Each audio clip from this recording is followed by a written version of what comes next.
Well, welcome back to SparkiMath 1. This time we're going to concentrate on the pentagon shape. And recall that SparkiMath 1 does all of the angular shapes like triangles, rectangles, squares, pentagons, hexagons, octagons, and so forth. We push the square key 4 times to get out of Sparki mode and into the drawing mode. So the first thing we're presented with is the triangle, and then we go to the rectangle shape, the pentagon shape, and so forth. And all we need to do to cycle through these is just simply push the right arrow key. So now that we've done that, what we want to do is go to the pentagon shape. So we push the right arrow key 3 more times until we find the pentagon problem. And here's the pentagon problem. And to get into that, what we want to do is push the square key, and we're presented with the first question, which is enter the first side. We're going to do 15 centimeters on each side, and since each side of the pentagon is the same, we only have to enter 15 once. Remember, this is 15 centimeters, not 15 inches, because Sparki likes to work in centimeters rather than inches. So what he's going to do is he's going to draw the pentagon the first time to show the students exactly what a 15 centimeter pentagon looks like on all sides. So let's let him draw that. And then when we're done drawing it, we're going to go to the questions.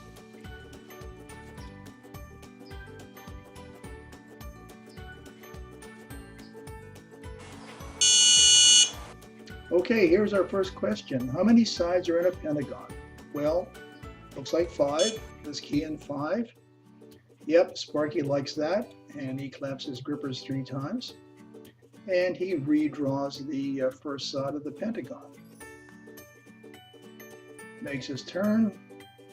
Asks the second question. How many sides are left? Whoops! I mistakenly just pushed the square key without pushing 4, so that was my mistake. And Sparki doesn't like it, so he shakes his head no. And I could have pushed in any kind of answer I wanted to. If it wasn't 4, he would have shaken his head. So this time he says how many angles are in a pentagon, and it looks like there's 5. So yep, he likes that answer, and he redraws the third side.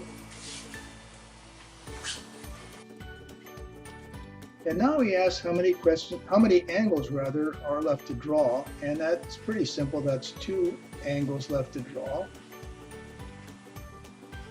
And then he comes to his final question. So the final question is, what is the next angle of this pentagon? Now we're talking about outside angles, so what you can do is stop right here. You don't have to answer it immediately. Stop right here, have the students put down a protractor along the edges and measure the outside angle. Now this gives them the ability to understand how to use a protractor to measure angles. And as we're looking at it, since Sparki redrew the sides at least twice, it looks like 110 degrees for this. Let's key in 110, push the enter key, and the answer is really 108 degrees on each side. Sparki doesn't like that, but he goes on anyway, and he redraws the final side of the pentagon.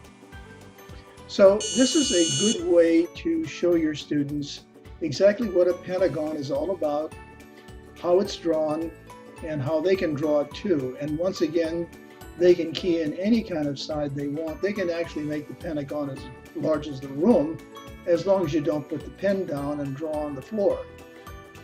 So this is a real good example of how to draw pentagons, and it gives your students a real good idea of exactly what it is. So in that regard, have a lot of fun.